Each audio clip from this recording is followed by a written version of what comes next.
के परमेश्वर को फिर से एक बार धन्यवाद देते हैं कि परमेश्वर ने हमें ये मौका दिया कि हम फिर से एक साथ हो सके।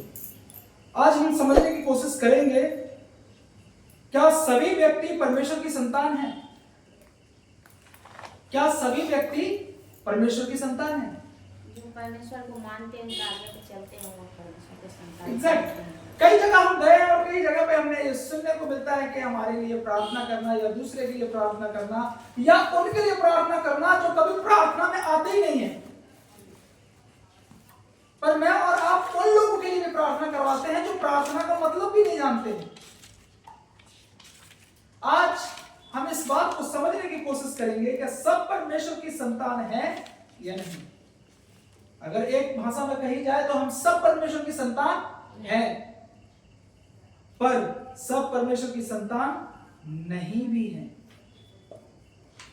इन बातों को हम जानने के लिए हम पढ़ेंगे पहला यूहन्ना 3 और उसकी 10 आयत कुछ इस प्रकार से कहती है, इसी से परमेश्वर की संतान और शैतान की संतान जाने जाते हैं, जो कोई धर्म के काम नहीं करता वह परमेश्वर से नहीं, और ना वह जो अपने भाई से प्रेम नहीं रखता।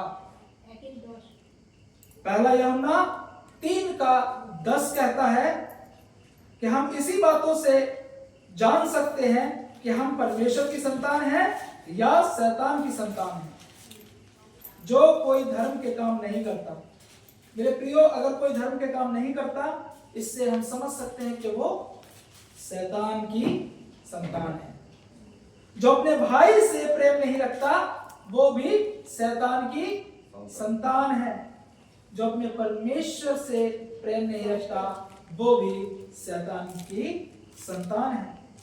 अब इसी का अगर उल्टा करके देखें, अगर कोई धर्म के काम करता है, कोई परमेश्वर से प्रेम करता है, कोई अपने भाई से प्रेम करता है, इससे जाना जाता है कि वो परमेश्वर की संतान है। आमीन आमीन।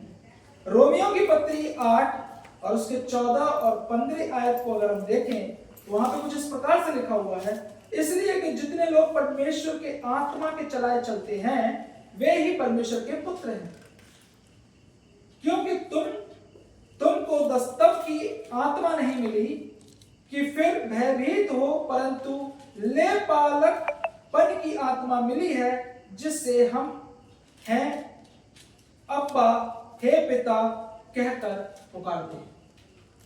तो हमें परमेश्वर ने लेपालकपन की आत्मा दी है, जिससे हम उस परमेश्वर को हे अब्बा हे पिता करके पुकार सकते हैं। फिलिपियों की पत्री 2 उसका 15 कहता है, ताकि तुम निर्दोष और भोले होकर टेढ़े और हठीले लोगों के बीच परमेश्वर की निष्कलंक संतान बने रहो, जिनके बीच में तुम जीवन का वचन लिए हुए जगत में जलते दीपकों की नाई दिखाई देते हो। अभी हम किन के बीच में हैं? हम ऐसे लोगों के बीच में हैं जो परमेश्वर से प्रेम नहीं करते। हम ऐसे लोगों के बीच में हैं जो अपने भाई से प्रेम नहीं करते।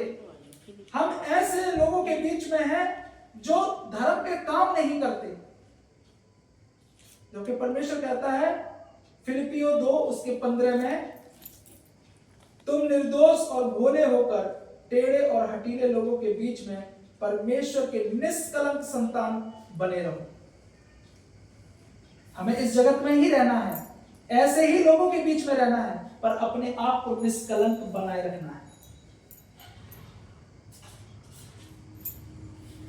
यूहन्ना 1 उसका 12 कहता है, परंतु जितनों ने उसे सकते हैं वही जिन्होंने परमेश्वर को ग्रहण किया, उसने उन्हें परमेश्वर की संतान होने का अधिकार दिया, अर्थात उन्हें जो उसके नाम पर विश्वास रखते हैं। किसके? प्रभु यीशु मसीह के नाम पर विश्वास रखते हैं। दूसरा कुरिन्थियों 6 और उसका 17 और 18 आयत क्या कहती है, इसलिए प्रभु कहता है, उनके बीच में से निकलो और अलग रहो, और अशुद्ध वस्तुओं को मत छुओ, तो मैं तुम्हें ग्रहण करूंगा, और मैं तुम्हारा पिता हूंगा और तुम मेरे बेटे और बेटियां होगे। यह सर्वशक्तिमान परमेश्वर प्रभु परमेश्वर का वचन है। परमेश्वर हमें कहते हैं कि अगर तुम परमेश्वर पर विश्वास करते हो, अपने भाई पे विश्वास करते हो, अपने भाई से प्रेम करते हो, प्रभु को ग्रहण करते हो, तो प्रभु कहते हैं तो तुम ऐसे लोगों के बीच में से निकल आओ जिनमें प्रेम नहीं है, उनके बीच में से निकल आओ, उनकी अशुद्ध वस्तुओं को भी मत छुओ। प्रभु कहते हैं अगर तुम इस तरीके से करोगे तभी मैं तुम्हें अपनी संतान होने दूंगा, तभी मैं तुम्हें ग्रहण करूंगा। अन्यथा अगर तुम उन्हीं के बीच में रहोगे, उनकी ही इच्छा के अनुसार चलोगे, अपने मन के अनुसार चलोगे, प्रभु कहता है मैं तुम्हें ग्रहण नहीं करूंगा। इसलिए मेरे प्रियो, एक चीज को याद रखो, जिसे भूख लगी है वो खुद रोटी मांगे। जिसे भूख लगी है नीचे खावर चाहिए। किसी को भूख नहीं लगी है, पर मैं और आप अपने टिफिन में जबरदस्ती खाना रख के ले जा रहे हैं। अगर कोई पूछे कहाँ ले जा रहे हैं, वो उस व्यक्ति के लिए ले जा रहा है, वो खाएगा, पर वो खाएगा नहीं, उसे भूख ही नहीं है। आप ले भी जाओगे तो कोई मतलब नहीं बनता। इसका कहने का अभिप्राय ये है कि जिससे प्रार्थना की सचमुच जरूरत होगी वो खुद चलकर आएगा, खुद चलकर आएगा। ये कोई वस्तु थोड़ी नहीं है कि उठा के दे दी कि ले जाओ, दे देना उसको। ये कोई टोटका थोड़ी नहीं है कि हम बांध के दे देंगे, लो ले जाओ, उसे बांध देना, वो ठीक हो जाएगा। याद रखना, जिसे जरूरत है प्रार्थना की वो खुद चलकर आएगा। और अगर वो खुद चल के नहीं आ सकता तो वो बुलाएगा। वो नहीं आ सकता, कम से कम पासवान तो जा ही सकता है, बुलाएगा। याद रखना, प्रभु यीशु मसीह के पास भी जितने चंगाई लेने आने चाहते थे ना, या तो प्रभु उनके पास से होके निकल के जाता था, या वो फिर खुद चलकर आते थे। हैं? मैं और आप इस 2025 में इस बात को गांठ बांधे कि मुझे जरूरत है, मैं प्रार्थना करूंगा, और जिसे जरूरत है वो खुद चलकर आएगा। उसे नहीं पता कि प्रार्थना कहां होती है, किसी बाहर के व्यक्ति को नहीं पता कि प्रार्थना कहां होती है। गौरव को पता है, गौरव उसे बताएगा, चलो मेरे साथ में बताऊंगा कहां होती है। दादा को अगर ऐसा होगा तो ये बोलेंगे, दादा बोलेंगे चलो हमारे साथ कहां होती है, हम वहां लेके चलते प्रार्थना करने। या फिर वो व्यक्ति नहीं आ सकता, किसी बीमारी से वो नहीं उठ सकता, वो नहीं ट्रैवलिंग नहीं कर सकता, तो इन दोनों का काम क्या होगा, किसके पास आकर कहना, वो पासवान के पास आकर कहेगा, हमारे पासवान आप हमारे साथ चलो, उस जगह प्रार्थना करने जाना है। ठीक है, क्योंकि बाइबल कुछ इसी तरीके से कहती है। क्योंकि कई बार हम ऐसा देखते हैं, बीती सालों से मिनिस्ट्री कर रहे हैं और हम देख रहे हैं, समझ रहे हैं कि प्रार्थना कर रहे हैं, उत्तर नहीं मिल रहा। क्या हमारी प्रार्थना में सामर्थ कम है, क्या उसके विश्वास में सामर्थ कम है? गड़बड़ कहीं तो है। अगर वो विश्वास में मजबूत होगा और हम प्रार्थना मजबूत होंगे तो फल होगा।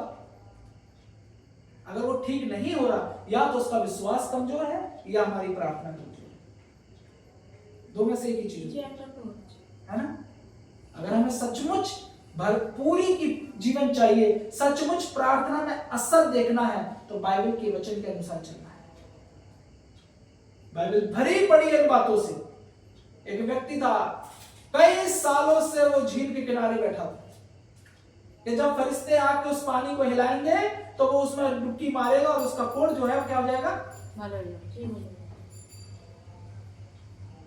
वो नहीं जा पाता था पानी के पास। तो खुद जीवन का पानी चलकर उसके पास आया, खुद प्रभु यीशु मसीह चल के आया। कहता उठ, अपनी खाट उठा और जा। असर हुआ ना, उसका विश्वास था, तभी तो वहां पानी के पास पड़ा रहता था।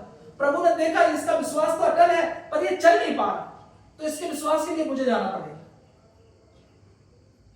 ठीक है, पर कुछ ऐसे भी व्यक्ति थे जो यीशु मसीह कहीं और जा रहे हैं, वो पीछे से चिल्ला के बोलते हैं,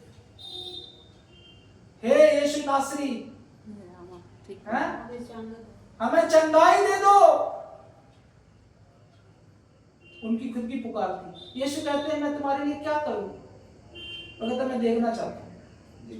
प्रभु कहता देख, तेरे विश्वास ने तुझे चंगा कर दिया। मेरे प्रियो, विश्वास अगर करोगे तो प्रार्थना में असर देखोगे, और जो विश्वास करेगा वो खुद चलकर आएगा। सो परमेश्वर के वचन पढ़े जाने और सुने जाने का आशीष है। आमीन।